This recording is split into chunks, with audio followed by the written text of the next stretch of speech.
చాలామందికి pan card PDF ఎలా చేయాలనేది అర్థం కావట్లేదు. ఇక్కడ మీరు చూడండి, నేను అప్లై చేసినవి ఉన్నాయి. అలాగే ఏమేమి కావాలనేది ఇక్కడ మీకు చూపిస్తాను నేను మీకు.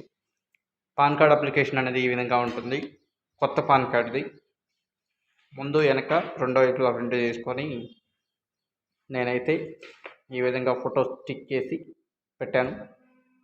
అలాగే ఇక్కడ మీకు ఆధార్ కార్డు చూడవచ్చు. ఇది కొత్త పాన్ కార్డ్కి.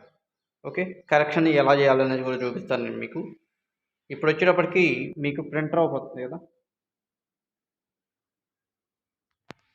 ఇక్కడ సిస్టంలో న్యాప్ స్కాన్ అని ఉంటుంది. న్యాప్ స్కాన్ ఓపెన్ చేస్తే మీకు సెట్ అవుతుంది. నా దాంట్లో న్యాప్ స్కాన్ సపోర్ట్ చేయట్లేదు.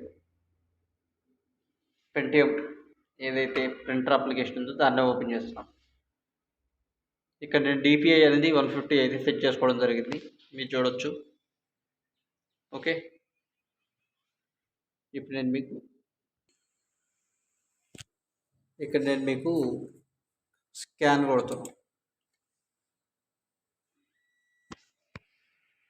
న్యాప్ స్కాన్లో 1/2 1 2 3 ఈ రకంగా కొట్టాలి. ఫస్ట్ పెట్టిన తర్వాత స్కాన్ ఒకటి, మళ్ళీ సెకండ్ పెట్టి స్కాన్, మళ్ళీ మూడోది ఆధార్ కార్డు పెట్టి స్కాన్ కొట్టి. ఇప్పుడు మళ్ళీ బ్యాక్ సైడ్ తిప్పి పెట్టాలి.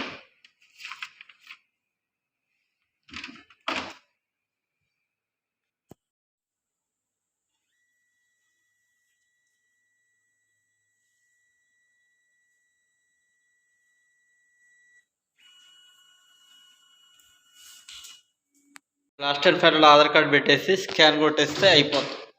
కంటిన్యూ అని చెప్పేసి మీరు కొట్టేయండి. స్కాన్ కొట్టేసారు అనుకోండి, కిల్కసం దుకాణంలో ఉంది. ఇక ఇప్పుడు ఏం చేయాలంటే మనకి ఇది అయిపోయిన తర్వాత ఫోల్డర్ అనేది సిద్ధంగా ఉంది.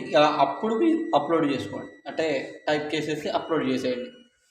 ఇప్పుడు ఫినిష్ కొట్టేసుకోండి. వాళ్ళు మీకు ఏమైనా డౌట్స్ ఉన్నా నన్ను కాంటాక్ట్ అయితే అవ్వచ్చు, మీకు ఇబ్బంది అయితే లేదనమాట. ఓకే, నేను రివర్స్లో పెట్టాను కాబట్టి రివర్స్లో ఇవి తీసుకున్నాయి, ఇబ్బంది ఏం లేదు. మీరు ఒకసారి నన్ను కాంటాక్ట్ చేస్తే మీకు కంప్లీట్ ఇన్ఫర్మేషన్ ఇస్తాను. ఇంకొకటి ఏంటంటే నా దాంట్లో న్యాప్ స్కాన్ అనేది ఓపెన్ అవ్వట్లేదు, అందుకే నేను ప్రింటర్ అప్లికేషన్ ద్వారానే యాక్టివేట్ చేయడం అయితే జరిగింది.